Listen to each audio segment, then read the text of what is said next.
ముఖ్యంగా సత్యం చేయడానికి కారణం నా సొంత కుమారుణ్ణి నేను నిలబెట్టుకుని ఈ ఎలక్షన్స్ లో ఎవరైనా మున్సిపల్ ఎలక్షన్స్ లో ఓడించేదానికి కానీ వదులుకునేదానికి కానీ కారణం ఉంటుందా ఆలోచించాల్సిన అవసరం ఉంది.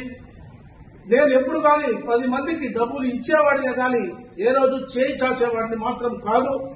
ప్రతి ఒక్కరికి అది తెలుసుకోవాల్సిన అవసరం ఉంది. నేను 83లో పార్టీ ప్రారంభమైన రోజు నుంచి కూడా ఇప్పటి వరకు నేను ఆ పార్టీలో అంచెలంచెలుగా ఎదిగి ఏ రోజు కూడా నిద్ర ఆహారాలు మాని కూడా పనిచేసినాం. రంగస్వామి నాయుడు గారికి పనిచేసినాం.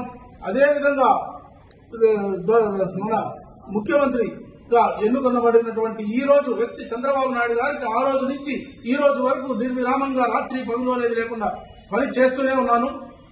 ఎక్కడ గాని రాజీ అనేదే లేదు. నేను తెలుగుదేశం పార్టీ తప్ప వేరే పార్టీ నాకు తెలియదు, నేను చేయను లేదు ఎప్పుడు గాని. అటువంటి నన్ను అనవసరంగా ఎంతో మంది నా మనస్క్షోభ కల్పించి ఈ రోజు నా మనస్సాక్షిని కూడా నేను ఎందుకంటే నా మనస్సాక్షిని చంపుకొని నేను ఎన్నో చోట్ల పోయి కూర్చోవడం జరిగింది. నన్ను ఎంతో అవమానాలు చేయాలని చూసినారు ఎంతో మంది.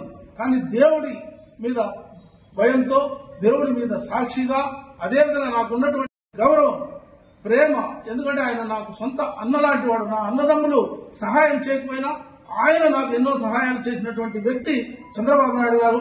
అదేవిధంగా ఎంతో మంది పార్టీ పెద్దలు కూడా చేయడం జరిగింది. వారందరికీ తెలియజేస్తా ఉన్నా, అదేవిధంగా ప్రజలకు తెలియజేస్తా ఉన్నా.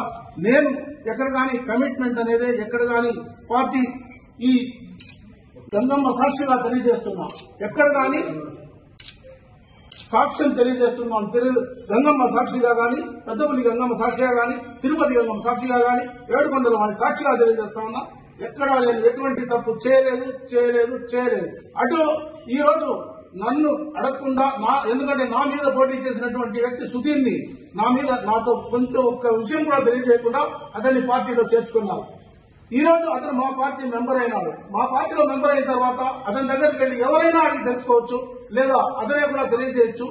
నాకు ఎటువంటి ₹1 ఏమైనా ఇచ్చాడా, ఏదైనా చేసినాడా అని తెలియజేయమన్నది.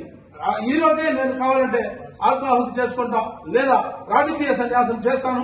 అంతేగాని ఎట్టి పరిస్థితుల్లోనూ నేను చిన్న తప్పు కూడా చేయలేదని ఈ పెద్దపల్లి గంగమ్మ సాక్షిగా తెలియజేస్తా ఉన్నా. అటు చేస్తుంటే ఆ సుధీర్ గారు ఇక్కడే ఉన్నారు, ఇప్పుడు మా పార్టీలోనే ఉన్నారు, తెలియజేయమని.